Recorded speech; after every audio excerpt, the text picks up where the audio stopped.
Imagine the safety and comfort of your own home turning into the scene of a tragic betrayal and brutal crime. In February 2023, a horrifying double homicide took place in the quiet suburbs of Fairfax County, Virginia. Christine Banfield and her friend Joseph Ryan were found dead in her home, victims of a brutal attack that shook the entire community. The initial suspect? The family's au pair. But nearly a year later, a twist in the investigation would reveal a dark secret that no one saw coming.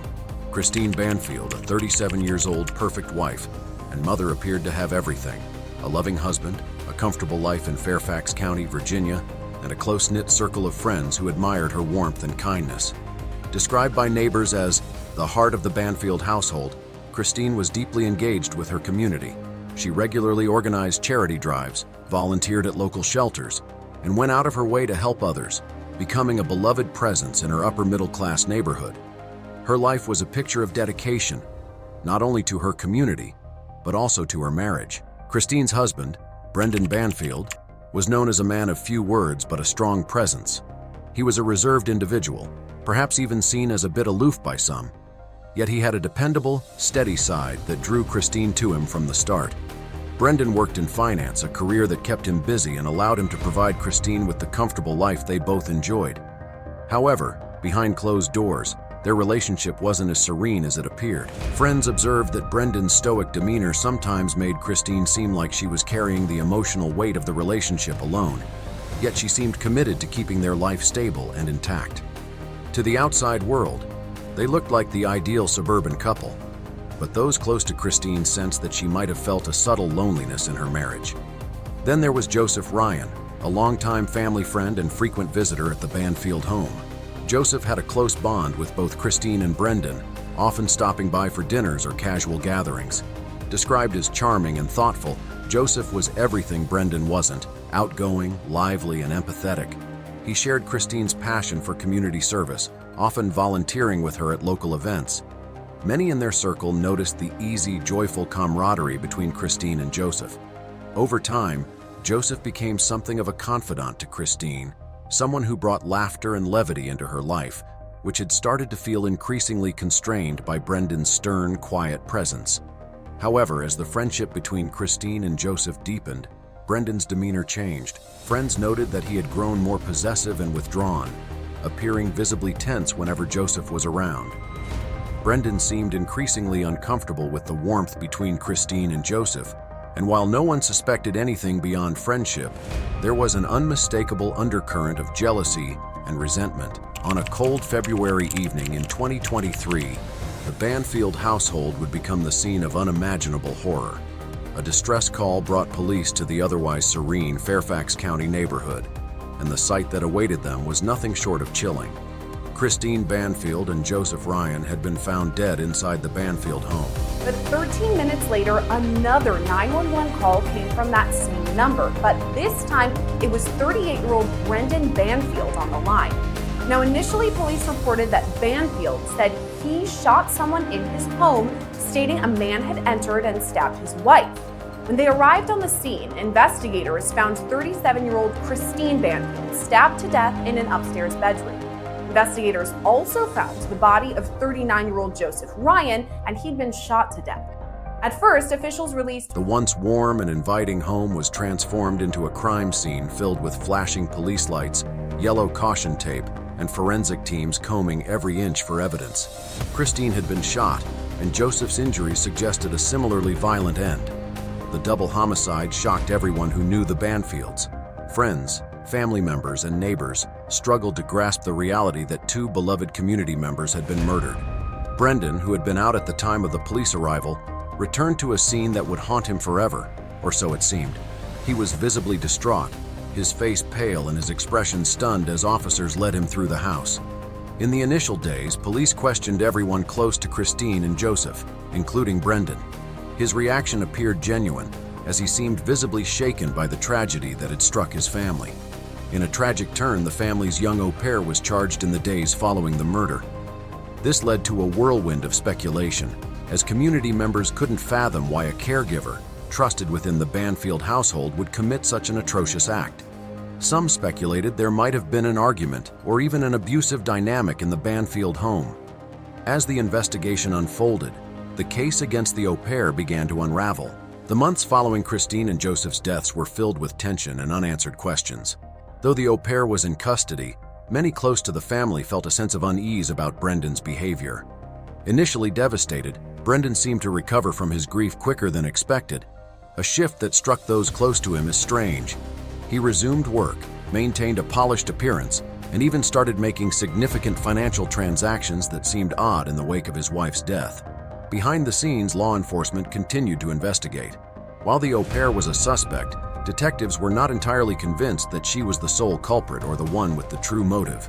Months of quiet surveillance and a deeper dive into Brendan's financial records and personal communications began to reveal a far more twisted picture. Evidence pointed to a potentially dangerous blend of jealousy, control, and resentment on Brendan's part. Investigators grew suspicious that Brendan may have harbored a far darker side, a side capable of murder. As investigators dug deeper, a motive began to emerge that connected the dots between Brendan, Christine, and Joseph. Police uncovered text messages and emails suggesting Brendan was suspicious of Christine's friendship with Joseph, perhaps seeing their connection as a threat to his control. Friends of the Banfields admitted they'd observed Brendan's jealousy over the years, and this revelation seemed to confirm it. Investigators unearthed a trail of evidence that pointed directly to Brendan. Forensic analysis had initially been inconclusive, but a more in-depth examination of Brendan's phone records, financial transactions, and DNA evidence from the scene revealed a far darker picture. Authorities discovered that Brendan had a motive rooted in jealousy and revenge, possibly connected to his suspicions about Christine and her relationship with Joseph Ryan. Further complicating matters, investigators found that Christine had taken out a substantial life insurance policy, with Brendan listed as the sole beneficiary. Authorities considered the possibility that Brendan might have viewed Christine's death as an opportunity to gain financially, a chilling realization that added another layer to the case. When combined with his resentment toward Joseph, the picture painted by these revelations made Brendan look less like a grieving widower and more like a man who may have orchestrated the deaths of both his wife and her close friend. Nearly a year after the tragedy, a Fairfax County grand jury returned an indictment, charging Brendan Banfield with aggravated murder and felony firearm use in the deaths of Christine and Joseph. The indictment shocked the community once again. People who had once viewed Brendan as a husband grieving his wife's tragic death now saw him as a potential killer. The au pair, previously the primary suspect, was released as new evidence against Brendan emerged, shifting the entire trajectory of the case. Court documents revealed the brutal premeditation suspected in the murders. Investigators believed that Brendan meticulously planned the crime, ensuring he had an alibi while eliminating both Christine and Joseph in one fell swoop. The forensic evidence that had initially seemed inconclusive now pointed clearly to Brendan as the orchestrator of the crime, and with his cold, controlled demeanor in the months after the murders, many felt the true extent of his intentions had finally come to light. For the neighbors and friends of Christine and Joseph, Brendan's indictment felt like a final betrayal. They had seen him as a pillar of stability, and now they grappled with the reality that he could have been capable of such brutality. The community organized a memorial in memory of Christine and Joseph, honoring the lives that were cut short and vowing to keep their memories alive. Christine's family, still reeling from her death, expressed their horror and disbelief. Her mother, in a tearful statement, lamented, "We welcomed Brendan into our family, and he took someone we loved dearly." This statement resonated with those who knew Christine, further solidifying the view that Brendan's actions had shattered a once beautiful family. Neighbors spoke of Christine's kindness, remembering her as someone who always went out of her way to help others. In contrast, Brendan was described as increasingly withdrawn and distant, a man who, in hindsight, seemed more focused on material gains than on maintaining a loving relationship. As of September 2024, Brendan Banfield faces charges of aggravated murder and felony firearm use. He has maintained his innocence, claiming that he had no part in the murders. His defense team argues that the initial focus on the au pair was justified, and that investigators have no conclusive evidence tying Brendan to the murders. The defense has also highlighted potential flaws in the forensic evidence, claiming that some of the DNA samples may have been contaminated or mishandled during the investigation. Brendan's lawyers are expected to present an argument that the murders could have been a crime of passion by another individual, possibly even Joseph Ryan himself. The weight of the evidence seems heavily stacked against Brendan. In the months since Brendan's indictment, the Fairfax County community has rallied to honor Christine and Joseph.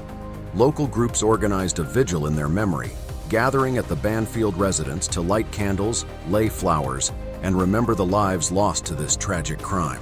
The vigil was not just an act of mourning, but also a plea for justice. A reminder that despite the complexities and delays in the case, Christine and Joseph deserve accountability. As the case heads to trial, Fairfax County holds its breath. The Banfield double homicide has become a symbol of betrayal and deception, a reminder that evil can sometimes wear a familiar face. Did Brendan Banfield truly orchestrate the murders of his wife and her friend? Or is there another layer to this case waiting to be uncovered?